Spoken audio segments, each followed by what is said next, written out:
فەیلسوفی گریک سۆفۆکلیس دەڵێت هەمیشە با خواستی ئەوەت هەبێت کە خۆت فێری شتێکی سوودبەخش بکەیت. لە واشنگتن دیسیەوە سڵاوی ستافی زایاڵی داهێنانتان لێبێت.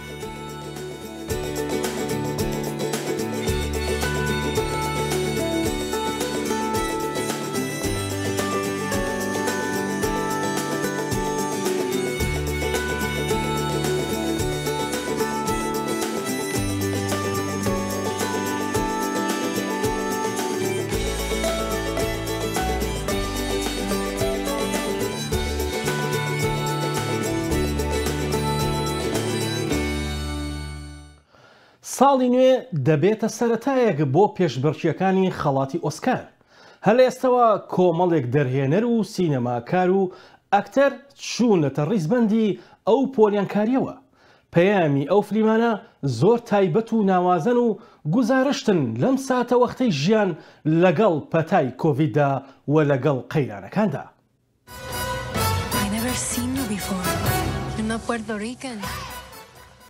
فیلمی وست ساید ستۆری لە دەرهێنانی ستیڤن سپیلبرگ ئیلهامی لە شانۆیەکی موسیقایی بە هەمان ناو وەرگرتووە کە کاتی خۆی لە ساڵی 1957 لە برادوەی لە نیویۆرک نمایشکرا.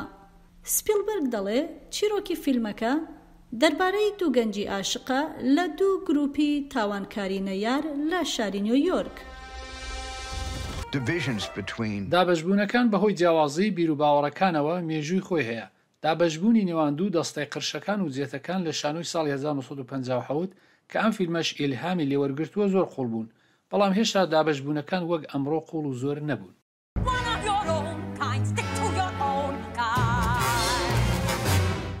کلەیتۆن دەیڤیس سەرنووسەری خەڵاتی فیلمی ڤرایەتی دەڵێ چاوەڕوان دەکرێت فیلمەکە بۆ وەرگرتنی ئۆسکار دەست نیشان بکرێ. فیلمەکە هەروەها لە نواندندا پێشبڕکێکی جوانی تێدایە، چونکە ڕۆڵی ئاریانا دیبۆس لە فیلمەکەدا هەمان ئەو ڕۆڵەیە کە ڕیتا مۆرینۆ 6 ساڵ پێش ئێستا لە فیلمێکدا بە هەمان ناوجێراوێتی. ئەگەر ئەو بتوانێت خەڵاتی ئۆسکار بباتەوە، ئەوە دووەم کەسی لاتین دەبێت کە تاکو ئێستا براوەی ئەو خەڵاتە دەبێت وەک خانمە ئەکتەرێکی یاوەر. فیلمێکی دیکەی سەرنجڕاکێش فیلمی نایتمەر ئەلی لە دەرهێنانی گلیرمۆ دێل تۆرۆ، فیلمێکی دەروون ناسانەیە کە تێیدا دۆزینەوەی هێڵەکانی نێوان ڕاستی و هەڵا کارێکی ئەستەمە. برادلی کوپر و بڵەنچێت پاڵەوانی سەرەکی فیلمەکان. سناریۆی فیلمەکە بە هاوبەشی دێل تۆرۆ و کیم مۆرگانی هاوسەری نووسراوە. فیلمەکە دەرخەری نیگەرانیەکانی ئەو سەردەمەیە. بەلایانی کەمەوە ئەمە ئەو شتەیە کە ئێمە هەستمان کرد کە دەبێت بینووسین و ئەو کارە بکەین.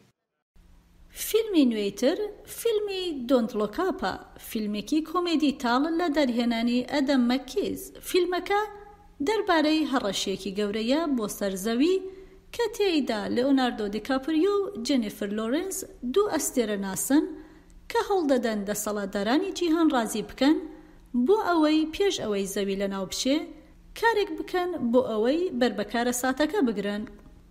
لە فیلمەکەدا میریل ستریپ ڕۆڵی سەرۆکێکی فێڵبازی ئەمریکا دەگێڕێ کە هەوڵدەدا مەترسیەکارە ساتبارەکە وەک شتێکی بچووک و بێبایەخ پیشانی خەڵک بدا. کلەیتۆن دەیڤیس دەڵێ چیرۆکی ئەم فیلمە کۆمێدیە زۆر ڕاستەقینەیە. یەکەم جار بۆ زیاتر لە نیو کاتژمێر پێکەنیم، بەڵام دواتر لە پێکەنین وەستام و گوتم وای ئەمە زۆر ڕاستە، ئەمە سپێنی و داهاتووی گۆی زەویە.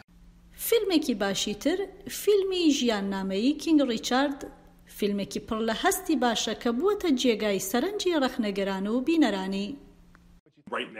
لە ئێستادا خەڵک بە دوای ئەوەدا دەگەڕن کە خەمبار نەبن، بە تایبەتی لە ئێستادا کە حاڵەتەکانی کۆڤید-19 دووبارە بەرز بووتەوە. فیلمەکە چیرۆکی دوو یاریزانی تەنیس بە ناوی ڤێنیس و سێرینا ویلیامزە، دوو کچی ڕەشپێستی خەڵکی لۆس ئانجلس کە بە ڕاهێنەری ماندوونە ناسانەی باوکیان ڕیچارد ویلیامز دەبن بە دوو ئەستێرە یاری تەنیس. ویل سمیت لە فیلمەکەدا ڕۆڵی سەرەکی دەبینێت و هەروەها بەرهەمهێنەری فیلمەکەشە. پێم وابێت ویل سمیت بەڕاستی بۆ برنەوەی خەڵاتی ئۆسکار لەو فیلمەدا ڕۆڵ دەژێڕێت. دەرهێنەر و دۆکۆمەنتاریست و سینەماکارێکی کووردە. تا ئەم سەروەختە زیاد لە 15 فیلمی دۆکۆمنتاری و 13 کورتە فیلمی دروست کردووە. سینارۆنووس و نووسەر و توێژینەوە و وتاری سەبارەت بەکاری سینەمایی و فیلمسازی نووسیوە. بەشداری کردووە لە چەندین فیستیڤاڵی فیلم لە جیهان و کوردستاندا. تا ئەم سەروەختە 21 خەڵاتی نێودەوڵەتی و نیشتیمانی وەرگرتووە. ئێستاش هەوراز محەممەد میوانی زایڵەیە. ئەم کاتت باش هەوراز محەممەد بەخێربەی بۆ بەرنامەی زایڵی داهێنانی دەنگی ئەمریکا.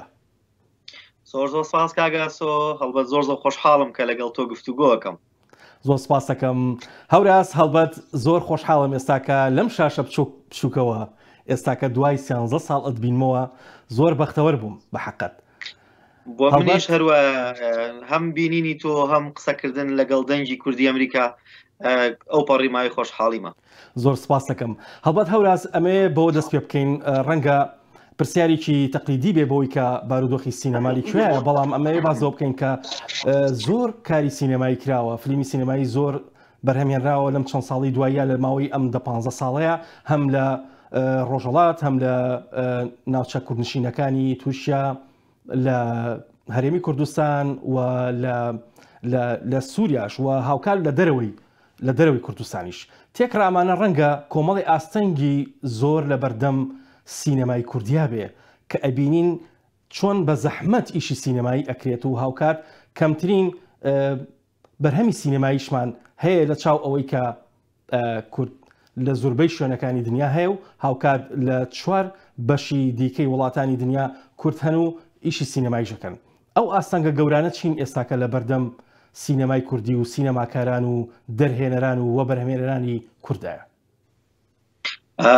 زۆر سپاس، پرسیارێکی زۆر گرنگە کاگاسۆ، بەڵام ڕاستیەکەی بۆ ئێمە بەوردی بتوانین لە مێژووی بزوتنەوەی فیلمسازی کورد تێبگەین، پێویستمان بە تۆزێک گەڕانەوە هەیە بۆ قۆناغەکانی ئەم بزوتنەوە فیلمسازیە تا بزانین ئێستا لەکوێین و ئاستەنگەکانی بەردەممان چین و ئەو ئاڵنگاریانە چین کە ڕوبەڕووی فیلمسازان بە شێوەیەکی گشتی ئەبێتەوە و دوایی ئێمە تۆ چۆن نەتوانیت لەسەر هەر با بڵێن ئاستی تاک وەک فیلمسازەکان و ئاستی ئەو سازیانی کە هەن وەک دامەزراوانی کە هەن چۆن نەتوانین پێکەوە ئەم بزوتنەوەی فیلمسازی کوردیە سەر پێ بخەین و بیبینە پێشەوە.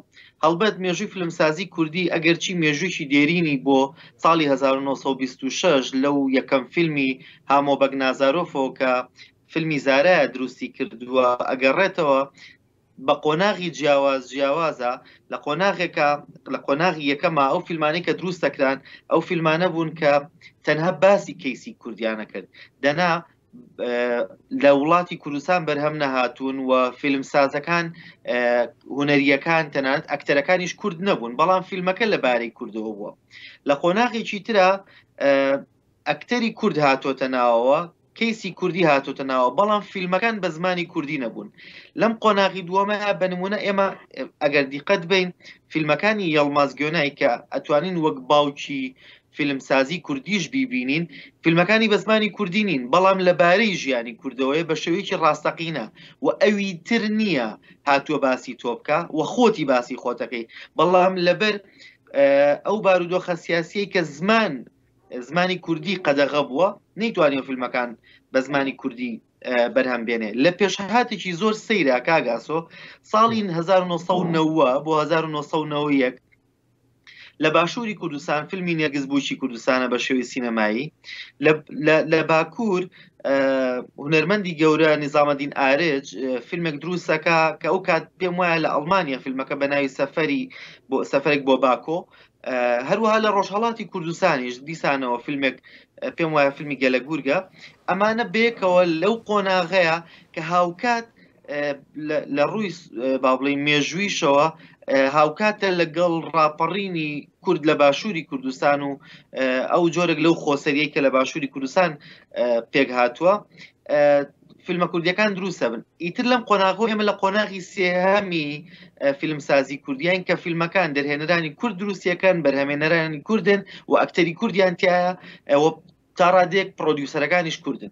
ئەم قۆناغی کە ئێستا ئێمە تیاژین ئێستا بینین لە کوردستان جگەلەوەی کە فیلم بەرهەمیت فستیڤاڵ ڕێگەخرێ، فستیڤاڵی ناوخۆیی، فستیڤاڵی نێونەتەوەی، تەنان فستیڤاڵی نێودەوڵەتیش ئەگەر چی فیلمی کوردی لە ئێستا لە ڕووی ژمارەوە لە ڕووی چەندێتیەوە کەمن بەڵام لە ڕووی جۆرێتیەوە لە ڕووی چیرۆکەوە تایبەتمەندی و گرنگی تایبەتی خۆی هەیە من وەک توێژەرێک و هەم وەک فیلمسازێکیش کە لەم چەند ساڵی ڕابردووە فیلمەکانم بەشداریان لە فێستیڤاڵە نێودەوڵەتیەکان کردووە خۆم بەشداریم کردووە تا مەزروعیەکی زۆر لە وڵاتانی تر لە هونەرمەندانی وڵاتانی تر لە ئەو نووسەر و توێژەرانەی ترۆ ئەبینم بۆ تێگەشتن لە دنیای کورد. زۆر سپاس هەوراز محەممەد بۆ ئەو کاتی پێدبەخشین بۆ دەنجی ئەمریکا هەربژین. زۆر سپاس بۆ ئێوەش. لە رووسیا مۆزەخانەی ڕۆباتەکان بۆتە جێی ئیلهام بەخشین بۆ مناڵان بۆ ئەوەی ببنە ئەندازیار و پەرە بە تەکنۆلۆژیای ڕۆبات بدەن. لە مۆزەخانەیەدا ڕۆباتەکان هەندێک کاری مرۆڤانە دەکەن یان لە بواری پیشەسازیدا بەکاردەهێنرێن تەنانەت سەماش دەکەن. ئەفشاهیا ڕۆبۆتانە و هەر کەسێ لێ هاتیە بەخوندن. Divê mozexana interaktiv de li Moskoya bi navê Robostation pêvan dikarin hemû corê robotan bibînin û pêwendiyan bi wan re bikin yan jî bi wan re dîlan bikin. Robotên pêşesaziyê çêkirî hene, yên dinê jî weke lawira hene û weke mirovan jî hene. Got dikarin helbestan bixwînin û zêdetir ji wan jî li wê de hene. Ev robot bi navê Tespian li Brîtanya çêbûye. Navê wî wateya aktor dide. Ew dikare helbestan bixwîne û pêkenoka jî bêje û mêvana re biaxive û bersivê pirsên wan bide. Rêberê mozexanê Ziya Biyefê dibêje got ew weke mirovan e ji tiştan hez dikin yan jî na. Divê hewzê masiyan de robot hene ew ji cam û plastîkê çêbûne got av derbasî wan nabe û bi motorên biçûk kar dikin û xwe dilivînin. Dikarin rengê xwe jî biguherînin û çavên wan ji sensorên hûrik û hestiyar çêbûne da got her tiştekî li dora xwe bibînin. Там можно ставить камеры, можно поставить любые сенсоры. Ji bo min em tenê dixwazin nîşanî mehvanên xwe bidin ku hewzên masiyan li ba me hene. Lê bi rastî mebesta sereke ji kesên ku ev masiya çêkirîne ne ev tenê ye. Lê ew dixwazin ku bi rêka wana alîkariya mirovan bikin ji bo lêkolînan li bin kurahiya deryayê. Cure û karanîna van robotan cuda ne. Ji bo kêfê ta xebat û çêkirina tiştan jî hene. Lê pêwendî bi wan tevare dibe. Вымышленные роботы выполняли самые простые функции. Em hewl didin ku robotên me yên çêkirî jî hin li vînên sivê bikin wekû dîlanê ya ku bi makîneka saetê vegirê daye û bi motorên taybet kar dikin. Em her du aliyan nîşan didin berhemînanê û keyfxweşiyê. Rêveberên vê pêşengehê dibêjin got kesên di navbera 5 salî ta 105 salî armanca wan e di vê pêşengehê de lê tanoha zêdetir bala zarokan dikişîne. Robostation çel robotên wê hene ji Brîtanya, Kuriya Başûr, Çîn û Japonê ve. Di dema dawî de cehekî taybet li vê mozê vebûye bi navê Laboratora ji bo qebûlkirina paşerojê li vir berhemên hunerî di paşerojê de tên diyar kirin. Здесь настолько интересная... Li vir hin tiştên pir balkêş hene, hezeke xurt tê de heye. Ez bêjim yek bi gejbînî ji vir derdikeve. Ez nikarim bêjim çima, tenê ew tişteke pir xweş e. Ev pêşenge her roj ji dem jimêr 11 sibê ta 8 êvarî vekirî dimîne. هونەری دیجیتال ساڵی پار 69 ملیۆن دۆلاری دروست کردووە. ئەم هونەرە تەنها هونەرێک نییە لە ئاستێکی نەریتیدا بەڵکوکردنەوەی بازاڕێکی جیاواز و پڕبەرهەمە بۆ هونەرمەندان و هەوادارانی. هونەری دیجیتال بنەماسەرێکیەکەی دروستکردنی بیتکۆین و دراوی دیجیتاڵی و کریپتۆیە. ئێستاش NFT بازاڕێکی گرنگە بۆ بەرهەمی هونەرمەندان لە جیهاندا. هەردوو دنیای هونەر و تەکنۆلۆژیا لە پێشانگایەکی ئەم دوایە لە شاری نیویۆرک خرانە ڕوو. پێم وایە باشترین و بەهرەمەندترین هونەرمەندەکان هەمیشە بە دوای تەکنۆلۆژیا و فۆرماتی نوێ داگەڕاون بۆ ئەوەی ئاستی هونەرەکەیان بەرنە پێشەوە. ئەمڕۆ ئەوە واتە گۆڕینی هونەری دیجیتاڵی بۆ NFT کە داهێنانێکی نوێی دیجیتاڵیە لە تەکنۆلۆژیای بلۆکچیندا نوێنەرایەتی هونەر و کاری ناوازەی دیکە دەکات. بڵۆکچین هەمان ئەو تەکنۆلۆژیایە بەهێزەیە کە بیتکۆین و دراوە دیجیتاڵەکانی دیکەی لەسەر بنیاد نراوە. لە ڕوانگای ڕەچەڵەکەوە بۆ هەمیشە بە دروستی دەزانیت و هونەرەکە لەکوێوە سەرچاوی گرتووە و لەکوێ فرۆشراوە. ئەوە گرنگە بۆ هونەری دیجیتاڵی کە کۆپیکردنی ئاسانە. خاوەنی NFT ڤێرژنی ئەسڵی کارە هونەریەکە لە جزدانێکی دیجیتاڵیدا هەڵدەگرێت. NFT هونەرمەندانی دیجیتاڵی زیاتر بەناوبانگ دەکات و یارمەتیان دەدات بە ڕێگەی جیاواز پارە پەیدا بکەن. زۆر حاڵەت هەن ئەو هونەرمەندانەش کە ناوبانگێکی زۆریان نییە توانیویانە هونەرەکەیان بفرۆشن و پاشان دواتر ئەو هونەرە لە بازاڕی دووهەمدا بە چەندین هێندە پارە فرۆشراوەتەوە. بڵاکچین پێویستی بە کەس نییە بۆ ئەنجامدانی مامەڵەکان. هونەرمەندان لە کاتی دروستکردنی NFTدا دەتوانن وا بکەن بۆ هەمیشە ڕێژەیەک پارە وەربگرن هەر کاتێک هونەرەکەیان لە دەستێکەوە بۆ دەستێکی دیکە دەگوازرێتەوە. چونکە کۆدا دەتوانیت لە نێو کۆدەکەتا دیاری بکەیت کە هونەرمەندەکە بڕێک پارەی بۆ بچێت لە هەر مامەڵەیەکی دیکەدا کە دواتر لە بازاڕی دووهەمدا ڕوودەدا. بەڵام ڕەخنەگران دەڵێن بازاڕی NFT ڕەنگە کاتی بێت و داهاتووی دیار نییە. بەڵام هونەرمەندانی وەکو نیل وایت بەپەرۆشن بۆ ئەم وەسیلە تازەیە. زۆر خۆشە ئەو هەستت هەبێت کە هونەری داهاتوو دروستەکەیت. و ئەو داهاتوەش دەکرێت پڕ بێت لە NFT بۆ تینا ترێن لە دەنگی ئەمریکا نامۆ عەبدوڵڵا. چەند مامۆستایەکی ئوسترالی سەردانی ژاپۆن دەکەن بۆ ئەوەی فێری درامسی تایکۆ ببن و خوێندکارەکانیان فێر بکەن و کلاسی تایبەتیان بۆ بکەنەوە لە قوتابخانەکان. بە تایبەتی ئەو کەسانەی خاوەن پێداویستی تایبەتن دەتوانن سوود لەم هونەرە ببینن. دەنگێن و ji vê polê li kolîja Hobart Raznîtên neasayîne. Ev xwendkare bi van daholan deng û awazên ciyawaz lê didin. Ew pîçekî zehmet bû bû min ji ber ku ez hêj hewl didim li dîv ahengê biçim û dest û milên xûnerim bikim. Ew fêrî lêdana tayko bi daholan dibin ku bi sedan sala beşek ji çanda Japoniyan e. Ev derse beşek ji bernameya xwendinê ye بۆ ئارمانجا هاریکاریە خوێندکارên کێم ئەندام. هەندێک جوان زوو فێر دەبن و ئەڤ یەکشانە زیەت وان تەماشە بکە و ببینە بۆ ئەو پێشفە دچن. هەندێک ji خوێندکاران ساڵا 2018 ji بۆ دیتنا مامۆستایên şehrezayên تایکۆ چۆنە جاپۆنê û li Hobart ew diçine xwendingehên seretayiyên navxwayî daholan lê didin da ku behre û jêhatina xwe bi xwendkarên din re parve bikin. هەندێک جارە ئەس عاجز دەبم لێ چنینە هەندێک جاران jî ez biçeke av vedixwim û bihinekê kûr dikişînim dago aram bim. Ev bernameya taybet xwendkaran han dide ku gelek bi tinê nebin û derkevin û wek tîm bi hev re kar bikin.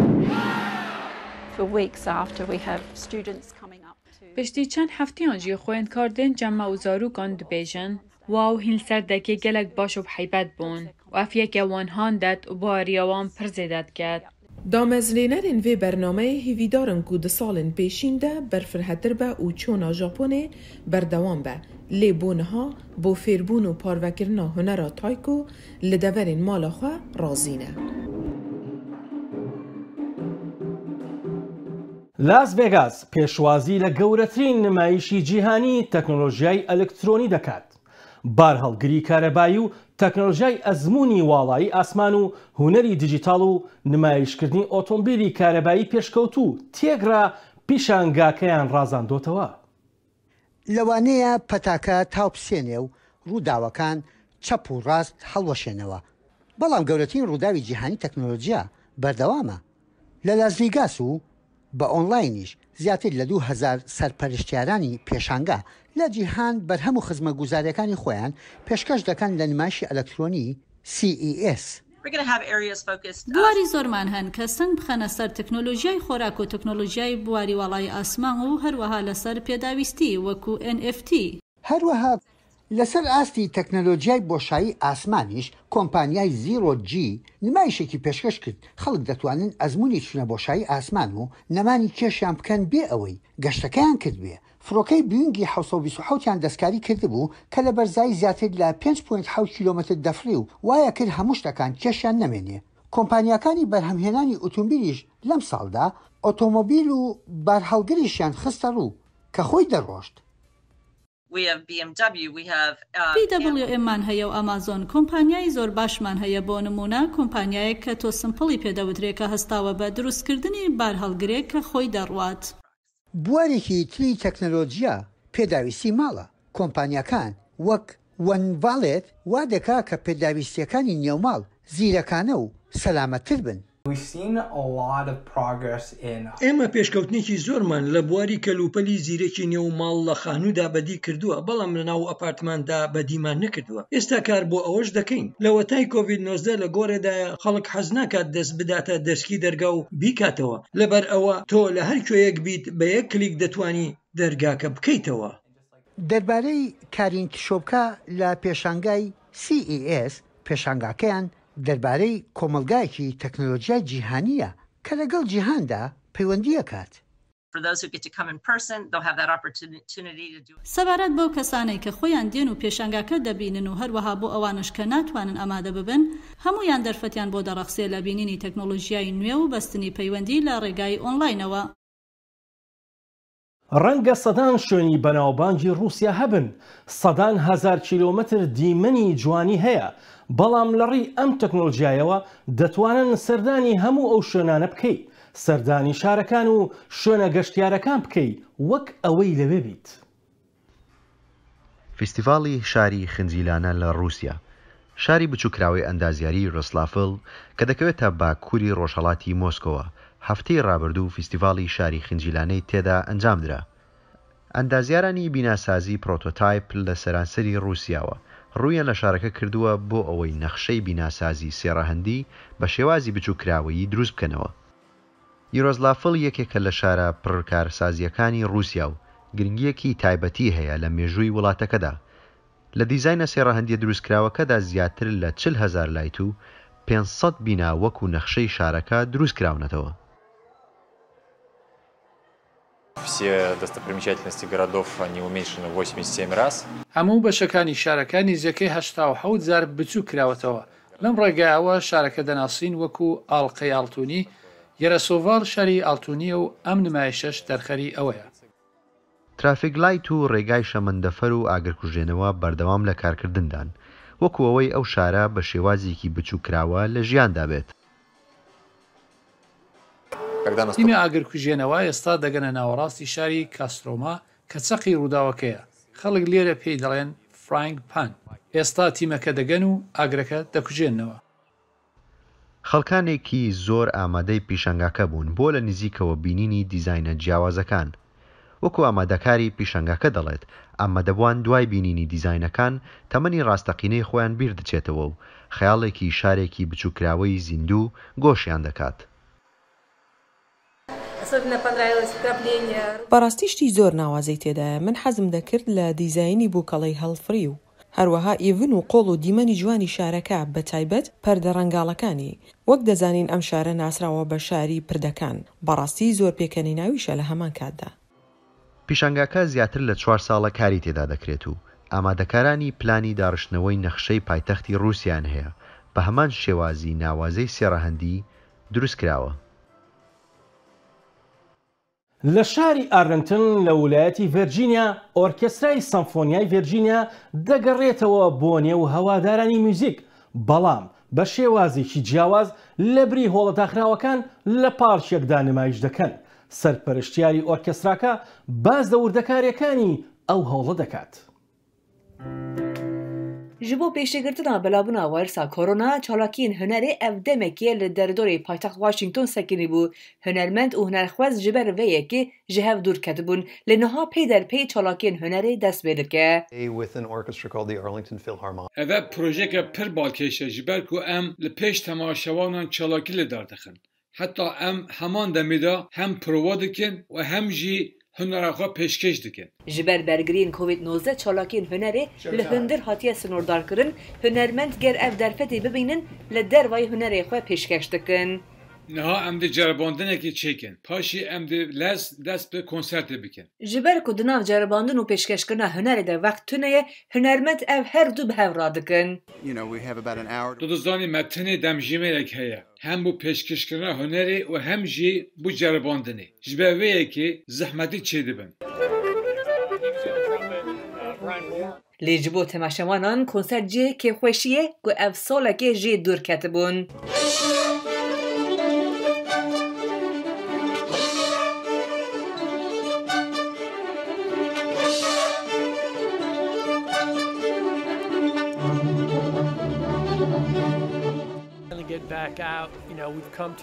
Pirxweş e ku em hatine konsertê. Hûn dizanin berê Covidê em her tim dihatin konsertan.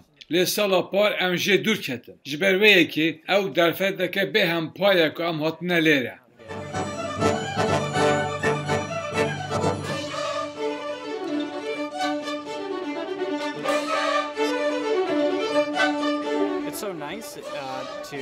Pirxweş e ku em ti taxa xwe de konsertekê temaşe dikin. Parkirina erebê hêsan e. Müzik jî pir xweş e. Em kesayetî hunermend skûl jî hez dikin.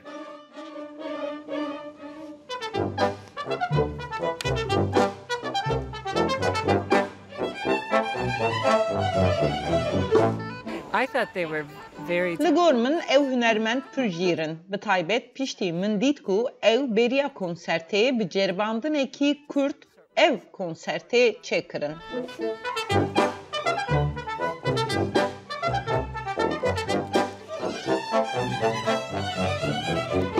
Bi derketina cureyên nû yên Covid-19 tê xuya kirin ku konsertên bi vî awayî li derva vê berdewam bikin heta ku xelk û hunermend di konsertên hundirê de bigihên hevdû. Rûkên Işık, Dengê Amerîka, Washington.